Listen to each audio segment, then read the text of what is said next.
কোনো একটা জিনিস যদি একটু কম বেশি হয় আপনারা কোনো টেনশন নেবেন না, একদম ঠিকঠাক হবে। চেষ্টা করবেন একই রকম করার, যদি না পারেন কোনো ভয় নেই, কোনো নিশ্চিন্তে করবেন। ওইটা বলে দিয়েছে, ওইটা বলে দিয়েছে, এতটাই মাপ দিতে হবে, ওই টেনশন নেবেন না, একটু কম বেশিতে কোনো সমস্যা হয় না। আপনারা যদি ভেবে নেন যে একবার গাছ বসিয়েই আমি 5 বছর 6 বছর মানে 3 বছর 4 বছর একই পটে রাখবো, গাছ কিন্তু হবে না। Welcome to Planbaz. আমি আজকে আপনাদের খুব ডিম্যান্ডিং একটা ভিডিও করতে চলেছি, যেটা আপনাদের খুব প্রয়োজন এবং আমাকে অনেকেই জিজ্ঞেস করেছেন এটা কিভাবে করতে হয়। সেইটার জন্যই কিন্তু আমি আজকে আপনাদেরকে দেখাতে চলে এসেছি এই ভিডিওর মাধ্যমে। সেটা হচ্ছে গোলাপ গাছের রিপোর্টিং। কিভাবে গোলাপ গাছ রিপোর্ট করলে গাছ সব থেকে বেশি গ্রোথ হবে এবং তার মেনটেনেন্স ঝামেলা কম থাকবে, সব কিছু কিন্তু আমি আজকে এই ভিডিওতে দেখাবো কিভাবে কি করছি। টোটাল ভিডিওটা কিন্তু একটুকু স্কিপ না করে সম্পূর্ণটা দেখতে থাকবেন এবং এইভাবে যদি আমি আজকে যেভাবে করব তাতে যদি আপনারা করেন, আপনার গোলাপ গাছ ঝাঁকড়া হতে ফুল বেশি দিতে বাধ্য, যদি আপনি ঠিকঠাক করে মেনটেন করেন। তো চলুন কথা না বাড়িয়ে আমরা এই গোলাপ গাছটা রিপোর্টের পদ্ধতিটা আপনাদেরকে দেখিয়ে দিই। এই যে গাছটা, এই গাছটা রিপোর্ট করার ক্ষেত্রে সবথেকে গুরুত্বপূর্ণ বিষয় হলো যে এই গাছটা কোন পটে আমি রিপোর্ট করব। বহু মানুষকে আমি দেখেছি ভালো ভালো গাছ কিনেও তারা ভালোভাবে কিন্তু গ্রো করতে পারে না, একটা ভুলের জন্য। বহু ভুল থাকে মানুষের, কিন্তু তার মধ্যে একটা বড় ভুল হলো পট নির্বাচন। দেখুন আমার কাছে এটা হচ্ছে 12 ইঞ্চির 10 ইঞ্চির পট, এটা হচ্ছে 8 ইঞ্চির পট, এটা হচ্ছে 6 ইঞ্চির পট, ঠিক আছে। আমি কিন্তু রিপোর্ট করব এই 6 ইঞ্চির পটে, কখনোই এই 12 ইঞ্চি বা 10 ইঞ্চি বা 8 ইঞ্চির পটে নয়। এই গাছটার যেরকম সাইজ সেই অনুযায়ী আমাকে পট নির্বাচন করতে হবে।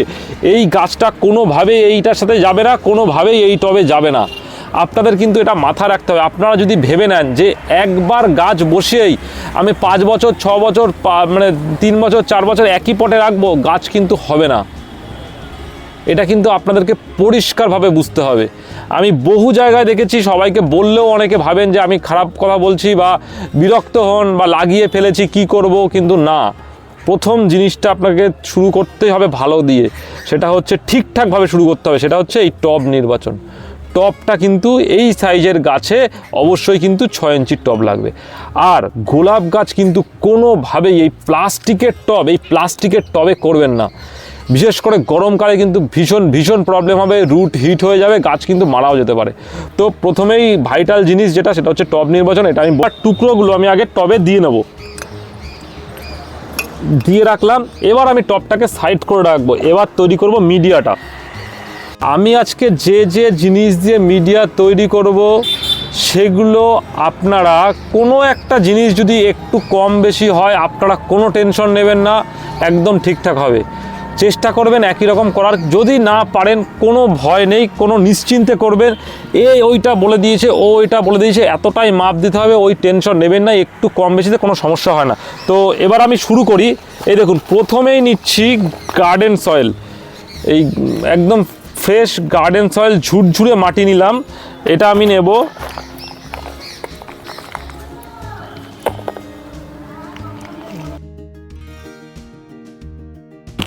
আমি এই 5 টব গার্ডেন সয়েল নিলাম, 5 টব মতো, এই টবটার 5 টব মতো গার্ডেন সয়েল নিলাম। এবার আমার মাটিটাকে আমি জাস্ট একটু ছড়িয়ে নেব। এই মাটিটা নিলাম। এবার আমি যেটা দেব, সিন্ডারের গুঁড়ো।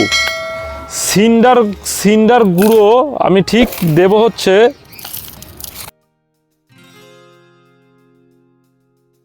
3 টব দিলাম সিন্ডারের গুঁড়ো। আচ্ছা, এবার দেব লাল বালি দিলাম 2 টব।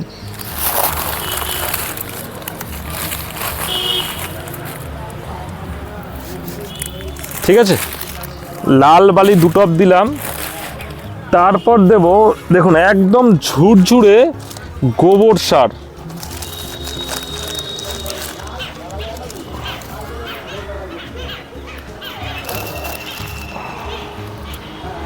একদম ঝুরঝুরে ফ্রেশ কোয়ালিটির গোবর সার।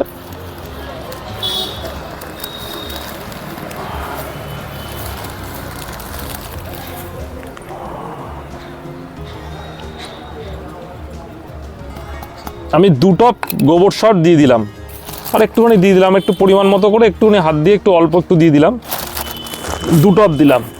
এবার যেটা দেব সেটা হচ্ছে পাতা পচা সার,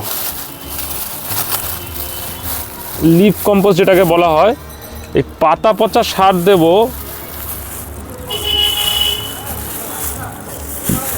1 টপ মতো পাতা পচা সার দেব। দিয়ে এটাকে আমি আগে ভালো করে মিক্স করে নিয়ে তারপর কিন্তু আমি অন্য জিনিসগুলো মেশাবো।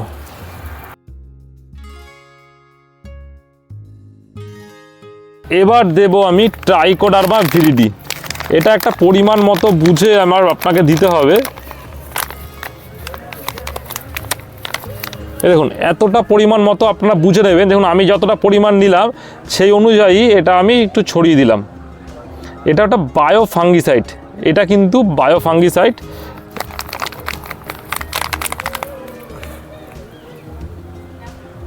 ঠিক আছে, এইটুকুনি ট্রাইকোডার্মা ভিরিডিটা দিয়ে দিলাম।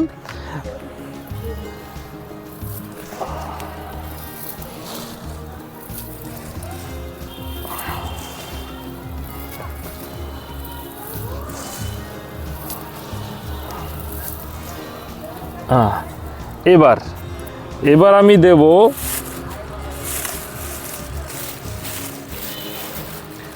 হাড় গুঁড়ো আর শিংকুচো আমার মেশানো আছে এর মধ্যে, আমি এটাকে এর মধ্যে ছড়িয়ে দিলাম একটু পরিমাণ মতো। এইগুলোর কোনো ইস্যু নেই, আপনারা একটু পরিমাণ মতো একটুখানি বুঝে দিয়ে দেবেন, এগুলো কম বেশি হলে একটু কোনো সমস্যা নেই। এটা দিয়ে দিলাম। আর দেব যেটা সেটা হচ্ছে ব্লাড মিল। গাছের গ্রোথের জন্য ব্লাড মিল কিন্তু খুব ভালো রেজাল্ট দেয়। মানে ব্লাড মিল হচ্ছে মানে রক্ত দিয়ে তৈরি এটা, এই ব্লাড মিল। এই ব্লাড মিলটা আমি কিছুটা মতো দিয়ে দিলাম। আচ্ছা, এটা দিলাম। আর একটু দিয়ে দেবো হচ্ছে নিম খোল। এই নিম খোলটা 1 মুঠো মতো একটু নিম খোল দিয়ে দিলাম। ব্যাস, আজকে আমি আর কিছু দেব না। ঠিক আছে, বাদ বাকি এর মধ্যে যা দেওয়ার আমি কিন্তু 3 দিন পর থেকে দেব। অনেকে আরও অনেক কিছু দেয়, কিন্তু আমি এইটুখানি দিয়েই আগে গাছটাকে আমি রেডি করে নেব, বসিয়ে নেব।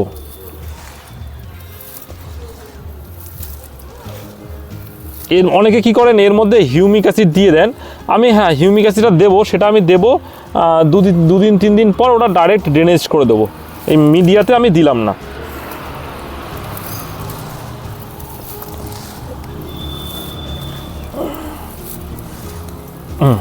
দেখুন গোলাপ গাছের জন্য একদম সেরা যদি মাটি তৈরি বলেন, এটা কিন্তু একদম সেরা মাটি তৈরি।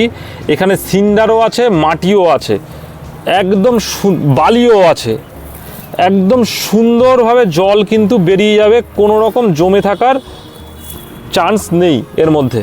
এবার কি করব, প্রথমে কিছুটা আমি মাটি, এই মাটিটা প্রথমে কিছুটা আমি এর মধ্যে দিয়ে দেবো। একটুখানি দিয়ে দিলাম। এবার যেই বিষয়টা, অনেকেই এই রুট বলটাকে ভেঙে তারপর কিন্তু আপনারা গাছটাকে লাগান, কিন্তু সেটা করবেন না যদি মাটিতে লাগান। যদি এই মাটি থাকা অবস্থায় যদি আপনারা সিন্ডারে লাগান তাহলেই কিন্তু বেয়ার রুটে লাগাবেন, নাহলে কিন্তু এই অবস্থাতেই যেরকম রুট বল আছে রুট বলটাকে কোনোভাবেই নষ্ট করবেন না। দিয়ে এইভাবে এটাকে জাস্ট মাঝখানটা করে এটাকে বসিয়ে দিতে হবে। বসিয়ে দিলাম। দিয়ে এটার মধ্যে চারদিকে আমি এই মাটিটা দিয়ে দেবো।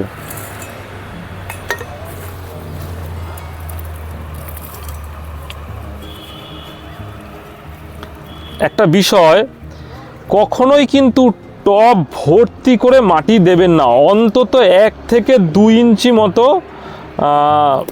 1 থেকে 2 ইঞ্চি মতো, কিন্তু 1 ইঞ্চি থেকে 1.5 ইঞ্চি, 2 ইঞ্চি না, এইরকম। দেখুন একবার আমি শর্ট মানে ক্লোজ করে দেখাতে বলবো। ঠিক এইটুখানি করে কিন্তু প্রত্যেকটা গাছে ফাঁকা রাখবেন, না হলে কিন্তু জল দিতে সমস্যা হবে। ঠিক আছে, এইটুকুনি করে দেবেন। যদি মাটি বসে যায় তখন অল্প কিছু মাটি দিয়ে দিতে পারেন, কিন্তু আর দরকার নেই। ঠিক গাছটাকে মাঝখান করে এরকমভাবে বসিয়ে দেবেন, গাছ কিন্তু খুব সুন্দর গ্রোথ নেবে। আচ্ছা, এবার তো রিপোর্ট হয়ে গেল। রিপোর্টের পরে আপনারা কিভাবে কি করবেন, রিপোর্টের পরের কেয়ারটা কিন্তু খুব জরুরি। সেটা হচ্ছে এই রিপোর্ট করার পর অন্তত 3 দিন গাছটাকে পুরো সম্পূর্ণ ছেড়ে দেবেন। আজকে জল দেবেন, মানে যেদিনকে রিপোর্ট করছেন রিপোর্ট করার সঙ্গে সঙ্গে একবার জল দেবেন, যাতে নিচ দিয়ে যতক্ষণ না জল পড়বে ততক্ষণ পর্যন্ত দেবেন, নিচ থেকে জল পড়লে সেটাকে আর দেবেন না। তো ওইটুকুনি জল দেওয়ার পর অন্তত 3 দিন গাছটাকে ছেড়ে দেবেন, ফুল সানলাইটে রাখবেন। তারপর থেকে রুট ট্রিটমেন্ট শুরু হবে। রুট ট্রিটমেন্ট কী হবে? হিউমিক অ্যাসিড দেবেন একদিন, এপসন সল্ট দেবেন। হিউমিক অ্যাসিড এপসন সল্ট একসঙ্গে দিতে পারেন। 12-61-0-13-40-13 এটা কিন্তু রেগুলার অন্তত দিন, আমি অন্তত যেটা রেকমেন্ড করি বা নিজে করি সেটা 10 থেকে 15 দিন কিন্তু এই সিজনটাতে অন্তত, এই যে এখন যে সময়টা শীতকাল, এই সময়টা কিন্তু অন্তত 12 থেকে 15 দিন রুট ট্রিটমেন্ট হবে, তারপর গাছের অন্য খাবার। এটা না করে, রুটটাকে ঠিকঠাক না করে কিন্তু অন্য খাবারে যাবেন না, এটা আপনাদেরকে বারবার বলছি। অনেকেই খাবারের চাট এটা ওটা নিয়ে রেডি থাকে না, এটা ওটা করে আগে নিচের ভিতটাকে তৈরি করে নিতে হবে, তারপর তো তার উপরে বিল্ডিং উঠবে। আগে ভিত, ওই জন্য আগে শেকড়টাকে রেডি করে নিন। অন্তত রুট ট্রিটমেন্ট করুন 12 থেকে 15 দিন, যদি পসিবল হয় 20 দিন করুন, তারপর অন্য কাজ করবেন। আর দেখুন, আমি যাদের কাছ থেকে গোলাপ গাছ নিয়ে এই গাছগুলো নিয়েছিলাম তারা কতটা প্রফেশনাল। দেখুন, তারা গাছগুলো কিন্তু অলরেডি ছেটে দিয়েছে, একটা গাছেও করি নেই। আমি যতগুলো গাছ নিয়েছিলাম, আমার যে আনবক্সিংয়ে যে ভিডিওটা দেখবেন আমার লিঙ্কে দেওয়া থাকবে, একটা গাছেও কিন্তু করি নেই।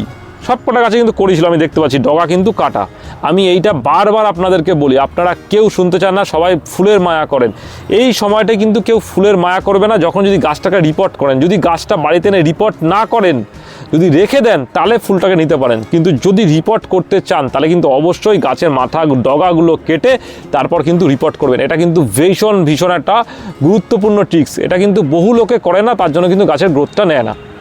আপনাদের কিন্তু এই জিনিসটা মাথায় রাখতে হবে। এই রুট ট্রিটমেন্ট করার পর তারপর আপনারা আমাদের গোলাপ গাছে যে আমি খাবার চার্ট বলেছি, কীভাবে গাছ গ্রোথ ভালো হবে সেসব বলেছি, সেই ট্রিটমেন্টগুলো কিন্তু চালু হবে। আগে কিন্তু এই গাছ লাগানোর পর কিন্তু এই রুট ট্রিটমেন্টটা অবশ্যই করবেন। বন্ধুরা, এই আমার এই সুন্দর সুন্দর ভিডিওগুলো দেখার জন্য আপনারা অনেকেই দেখেন, অনেকের কাছ থেকে আমি ফিডব্যাক পেয়ে থাকি, কিন্তু কিছু মানুষের অনেক সমস্যার সমাধান কমেন্ট করে বলেন, সেখান থেকে গাছের সমস্যার সমাধান করা সত্যি খুব ডিফিকাল্ট। আপনাদের সুবিধার জন্যই আমি গাছপালার সমস্যা ও তার সমাধান প্ল্যান্টবাজ নামে একটা গ্রুপ করেছি। সেখানে গাছের ছবি দিয়ে ডিটেলস বৃত্তান্ত লিখে কি সমস্যা, কিভাবে কি মেনটেন করেন, সমস্ত কিছু লিখে আপনারা পোস্ট করবেন। আমি অবশ্যই আপনাদেরকে সমস্যার সমাধান করার চেষ্টা করব। তো ডেসক্রিপশনে, ভিডিও ডেসক্রিপশনে লিঙ্ক দেওয়া থাকবে, অবশ্যই কিন্তু জয়েন হয়ে নেবেন। তো বন্ধুরা, আজকের ভিডিওটা এই পর্যন্তই। আবার দেখা হবে নতুন কোনো ভিডিওতে।